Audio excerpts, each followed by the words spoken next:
Hello बच्चों, literature में आज हम क्लास 11 की बुक स्नैपशॉट का last chapter the tale of Melon City by Vikram Seth की समरी करने जा रहे हैं। और ये बहुत इंटरेस्टिंग पोएम है विक्रम सेठ द्वारा। और बच्चों, आप बचपन से सुनते आ रहे होंगे, एक कहानी है मस्त वाली, अंधेर नगरी चौपट राजा टके शेर फाजी टके शेर खाजा।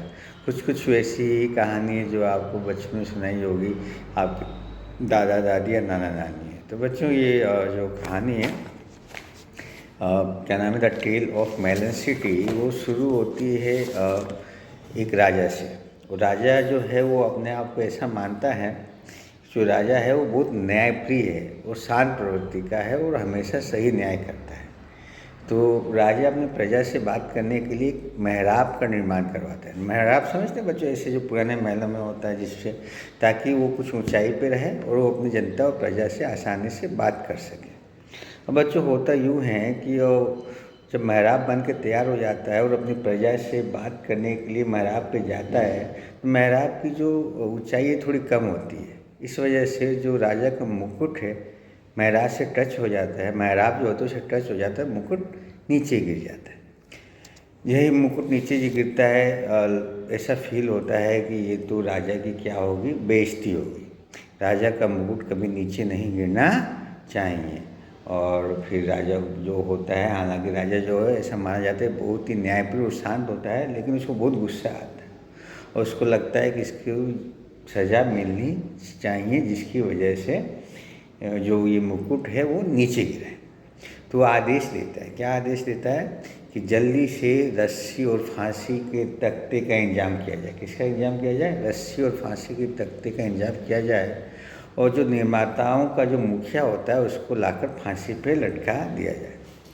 अब होता यूँ है कि जो निर्माताओं का मुखिया होता है, या जिसको अपन ये भी बोल सकते हैं जो मुख्य निर्माता है, वो जब उसको लेके जाते रहते हैं फांसी चढ़ाने के लिए, तो उधर से आगे से चिल्लाता है कि महाराज की जय हो, महाराज जी मुझे माफ़ कीजिए, आप मेरे को फांसी पे चढ़ाए, लेकिन इसमें मेरी कोई गलती नहीं है। मैंने मेहराब थोड़ा ना बनाया, मेहराब तो कारीगरों ने बनाया। तो फांसी चढ़ानी भी है तो किसको चढ़ाया जाए? कारीगरों को फांसी चढ़ाया जाए। अब जो राजा होता है वो कहता है बिल्कुल सही बात है, मैं बहुत ही न्यायप्रिय और शांत राजा हूँ, इसीलिए अब क्या करो, मुख्य निर्माता को छोड़ दो और कारीगरों को लाकर फांसी पे चढ़ा दिया जाए। बेचारे जो कारीगर होते हैं उनको लाया जाता है, वो कहते हैं माई बाप हमें माफ़ कीजिए, हमारी इसमें कोई गलती नहीं है, क्योंकि जो ईंटों की साइज़ है ना वही छोटी बड़ी थी, ईंटें तो हमने बनाई नहीं है, हमें तो खाली जोड़ा है। तो सज़ा तो राज मिस्त्री को मिलना चाहिए कि उसने ईंटों की साइज़ बराबर नहीं बनाई। राजा कहता हाँ बिल्कुल सही बात है, मैं तो बहुत ही न्यायप्रिय और शांत राजा हूँ। तो अब सज़ा किसको मिलेगी? सज़ा किसको मिलेगी? वास्तुकार को। किसको मिलेगी? वास्तुकार को।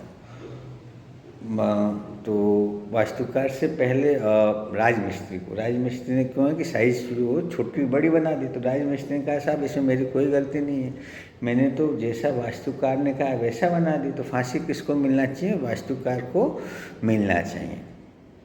अब जब वास्तुकार को फांसी लगने लग जाती है तो वो बहुत रोता हुआ महाराज के पास आता है, कहता है महाराज की जय हो, आप चाहे मेरे को फांसी पे लटका देंगे, लेकिन मेरी बात अंतिम इच्छा तो सुनिए। राजा बोलता है बोलो, मैं तुम्हारी सुनूंगा, क्या बात है, मैं न्यायप्रिय राजा हूँ। बोला सही बात बताऊँ तो मैंने जब फाइनल कर चुका था, सब बना चुका था नक्शा, तब मैं आपके पास आया था और आपने योजना में कुछ परिवर्तन किए थे। उस परिवर्तन की वजह से मेहराब की ऊंचाई क्या रहेगी? थोड़ी कम रह गई। तो फांसी की सज़ा तो अब सोचिए किसको मिलना चाहिए। तो राजा सॉरी, इस हिसाब से तो फांसी की सज़ा तो मेरे को मिलनी चाहिए। कहता ये मामला तो बहुत पेचीदा हो गया, फंस गए, अब क्या करें?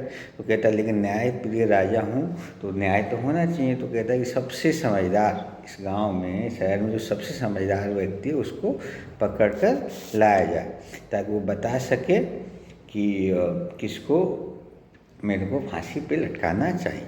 अब होता यूँ है कि जब वो सबसे समझदार का मतलब ऐसे सैनिक ये समझते कि जो सबसे बूढ़ा आदमी उसको लेके आते, वो व्यक्ति इतना बूढ़ा होता है कि ना तो चल सकता है और ना देख सकता है, तो एकदम अंधा होता है और लंगड़ा होता है, उसको लेके आते हैं। वो उसको पूरी कहानी सुनाई जाती है तो वो भी कहता है मेहराब से आपने गलती तो की है, आपका ताज ये नीचे गिर गया है, तो ताज तो नीचे नहीं गिरना चाहिए, इसीलिए अब यही हो सकता है कि मेहराब को फांसी पे लटका दिया जाए। मेहराब को नीचे उतारा जाता है, फांसी की पूरी तैयारी हो जाती है। जब भी एक दरबारी उठता है, दरबारी उठता है और वो कहता है कि महाराज की जय हो, महाराज की जय। बोला क्या? दरबारी कहता है कि जिस मेहराब ने महाराज का शीश और मुकुट छुआ उसको कैसे फांसी लगा सकती है, तो बहुत शर्मनाक हो जाएगा, हम उसको फांसी नहीं लगा सकते। महाराज कहते बिल्कुल सही बात है, बहुत न्यायप्रिय राजा हूँ, मेहराब को फांसी नहीं लगा सकते। इतनी देर में जो जनता देखने के लिए खड़ी होती है वो बहुत बेचैन हो जाती है, वो कहती है फांसी तो लगनी ही चाहिए। अब राजा कहता है कि अब जनता बहुत बेचैन हो रही है, तो किसकी गलती है किसकी गलती नहीं, ये तो अपन बाद में डिसाइड करेंगे, बाद में तय करेंगे, अभी फांसी पे लटकाया जाए। अब अभी तो फांसी पे लटका दिया जाए। अब क्या होता है कि फांसी पे लटकाने के लिए जो तख्त थोड़ा ऊंचा लगाया जाता है, फांसी का फंदा थोड़ा ऊंचा लगाया जाता है, किसी गर्दन में फिट नहीं आता, एक एक व्यक्ति को चेक करते हैं, अंत में राजा के वो फांसी फिट हो जाता है और राजा फांसी पे चढ़ जाता है और राजा मर जाता है। और जो जितने भी वहाँ सैनिक मंत्री बहुत खुश होते हैं, कहते हैं कि अच्छा हुआ भगवान किसी न किसी गले में फांसी तो आ गया, नहीं तो ऐसा होता तो क्या होता, हमारी बेइज्जती हो जाती, किसी को फांसी नहीं लगता। और ईश्वर को धन्यवाद देते हैं कि हमें कोई तो मिला ऐसा ना जिसको हमने फांसी लगा दिया, वरना अनैतिक शहर राजा के विरुद्ध हो जाता।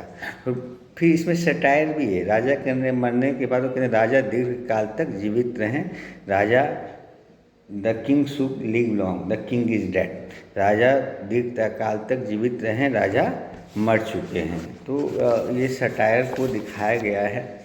अब बहुत प्रॉब्लम हो जाती है, अब डिसाइड करते हैं कि अगला राजा किसको बनाया जाए। तो मंत्री कहते हैं कि वो घोषणा करवाते हैं सैनिकों को कि जो व्यक्ति सबसे पहले दरवाजे से घुसेगा नगर में, उसी से पूछा जाएगा, वो जो कहेगा उसी को राजा बना दिया जाएगा।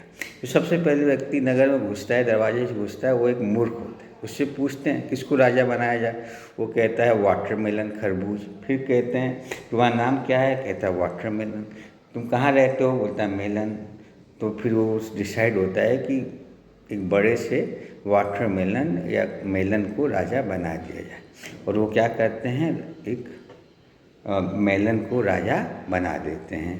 तो कोई पूछता है यार तुमने राजा मेलन को बनाया, तुम्हें अजीब नहीं लगता? बोला नहीं, हमें कोई अजीब नहीं लगता, जब तक हम स्वतंत्र और सही से काम कर रहे हैं तो हमें इसमें कोई भी अजीब नहीं लगता। और उस गांव में आज भी कौन राजा है, वाटरमेलन ही राजा है। तो ये एक सटायर भी है, कॉमेडी है, जो विक्रम सेठ के द्वारा लिखी गई है। This was the summary of the poem. I am sure you must have like the poem. If you like my poem please do subscribe and share.